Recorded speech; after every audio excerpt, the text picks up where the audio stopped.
Hi, I'm Nina and I studied abroad in the UK at King's College, London for my full junior year, 2019 to 2020.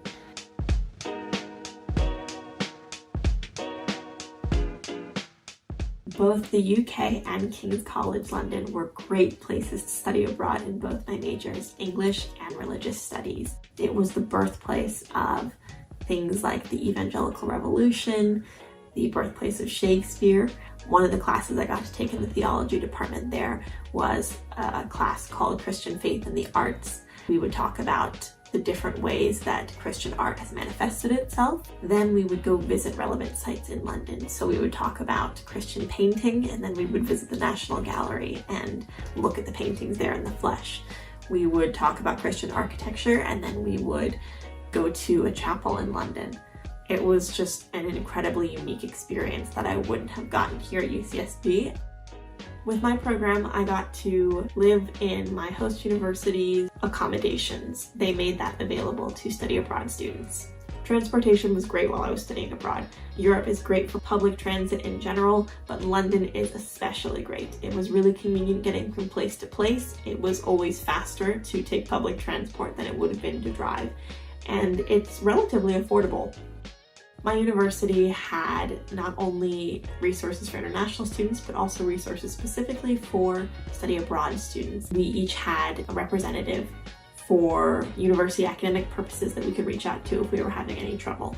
The London Study Center was amazing about checking in with all of the students about our coursework as the term went on. When I got sick one weekend and I knew I wouldn't be able to meet a deadline, I got to contact their offices and submit a petition just like you would at UCSB.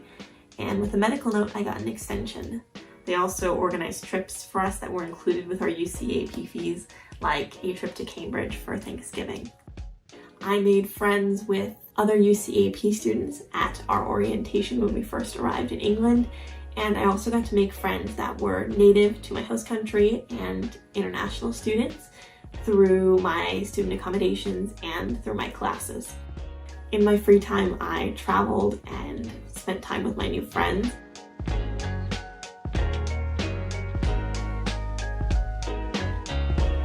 I also used the opportunity to explore as much of the city of London as I could because there was so much to do.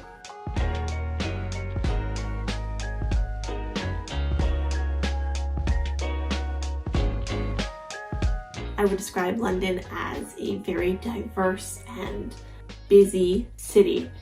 Culturally, the British are a lot more reserved than we are. You would never chat with the person at the grocery store or sit next to somebody on a bus the way you might do here in the US. But I will say that I thought their humor, once you got to know them, was a lot more relaxed. They would definitely make jokes about things that I think would be a little on the edge here in the US.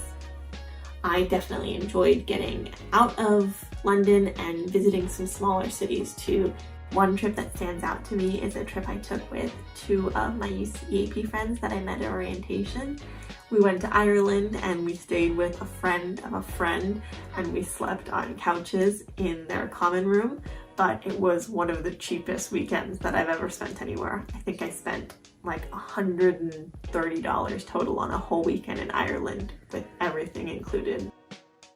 With my program, things like food and housing were definitely not cheaper than they would have been at UCSB because London is such an expensive city. I think that a lot of people think London is the only place to study abroad in the UK, and that's definitely not true.